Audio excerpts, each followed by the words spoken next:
Hi hello नमस्ते. शीतलच लाईफमध्ये मी तुमचे सगळ्यांचे मनपूर्वक स्वागत करते. आज काय आणले शीतलने? तर आज आणले सिंपल अशी रेसिपी. चला तर मग बघूया आपण काय आणि कसं केले ते. आधी गॅस चालू करून घेतला, त्याच्यावर कढई ठेवली, कढई तापली, त्याच्यात थोडंसं ऑइल घातलं आणि ऑइल गरम झाल्यानंतर थोडेसे जिरे घातले. जिरे छान तडतडले आणि मग नंतर त्यात टाकलं कट करून ठेवलेला लसूणसुद्धा छान तेलामध्ये फ्राय झालेला आहे. मग त्यात टाकलेले मी धना पावडर, हळद आणि हिरवी मिरचीऐवजी मी लाल तिखट घातलेले त्याच्यात आणि ते छान तेलामध्ये मिक्स करून घ्यायचं आहे. आणि मग नंतर मी 2 टोमॅटो धुवून कट करून ठेवले होते, ते सुद्धा या तेलामध्ये टाकून घ्यायचं आहे आणि मग ते सुद्धा छान व्यवस्थित मिक्स करून घेणार आहे. आणि चवीपुरते मीठ घालायचे याच्यात. त्याच्यानंतर मिक्स झाल्यानंतर त्याला थोडंसं झाकण ठेवूया आपण आणि टोमॅटो असे सॉफ्ट होऊ द्यायचे आहे. आणि मग त्याच्यानंतर आपण भाजी टाकणार आहे त्याच्यामध्ये. मी काल गेले होते भाजी मार्केटला आणि बऱ्याच भाज्या दिसल्या, त्यात कांद्याची पात पण फ्रेश होती. तर म्हटलं चला, बऱ्याच दिवसापासून इच्छा होती कांद्याची पात खायची. तर मग कांद्याची पात आणली, स्वच्छ करून कट करून घेतली, स्वच्छ धुवून घेतली आणि मग आज मी करते कांद्याची पात. थोडी थोडी कांद्याची पात टाकून घ्यायची आणि ती व्यवस्थित त्या मसाल्यामध्ये मिक्स करून घेते मी. कारण कुठलाही पालेभाज्या हा सुरुवातीला जास्तच दिसतं आपल्याला आणि मग नंतर ते शिजून कमी होतात. तर थोडी थोडी टाकून मी ती मिक्स करते, जेणेकरून ते पूर्ण भांडं भरणार नाही आणि सगळी एकदम टाकता येत नाही. मी छोटी कढई घेतली, मोठी घ्यायला पाहिजे होती, पण ती भाजी शिजून कमीच होणार आहे म्हणून म्हटलं चला हीच घेऊ.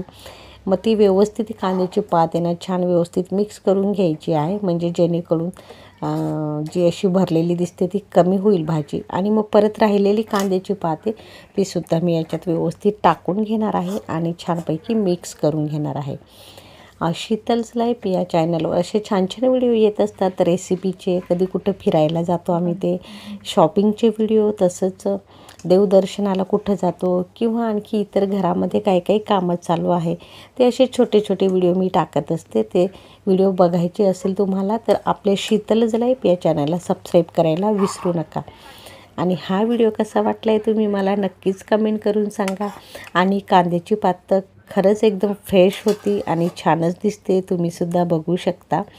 आणि ही कांद्याची पात शिजते तोपर्यंत मी सकाळी उठल्या ना काल मार्केटहून मका आणला होता, तो सुद्धा बॉईल करून घेतला आहे आणि हा आम्ही खाणार आहे आता नाश्त्यामध्ये.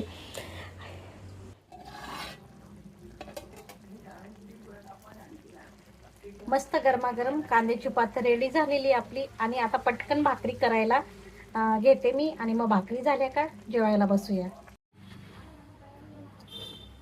आणि कांद्याच्या भाकरीसोबत खायचं का, तर भाकरीशिवाय दुसरा चांगला ऑप्शन असूच शकत नाही. आणि मी सध्या भाकरच खाते, तर छान अशी भाकर पण करून घेतलेली कांद्याच्या पातसोबत खाण्यासाठी. आणि मग भाकर छान व्यवस्थित झालेली आहे आणि भाकर आणि कांद्याची पात असं माझं आजचं लंच असणार आहे. आणि मग त्याच्यासोबत भाकरी खायला तर चांगली असते, पचायला सुद्धा खूप चांगली असते आणि आरोग्यासाठीही चांगली असते. म्हणून मी सध्या भाकरच खाते आणि वेट लॉस करते, त्याच्यामुळे भाकर खाणं हा मला चांगला ऑप्शन वाटतो. तर मग आजचा माझा हा स्वयंपाक रेडी झालेला आहे. कांद्याची पात आहे, भाकर आहे, थोडंसं लोणचं घेतले, टोमॅटो आहे आणि बीट आहे. आणि आता मी बसणार आहे जेवायला. कसा वाटला व्हिडिओ? छान आहे ना? चला मग आपल्या चॅनलला फटाफट सबस्क्राईब करा, व्हिडिओला लाईक शेअर करा, मस्त कमेंट पण करा आणि आपण अशा छान मस्त व्हिडिओमध्ये भेटूच. तोपर्यंत टेक केअर, बाय बाय.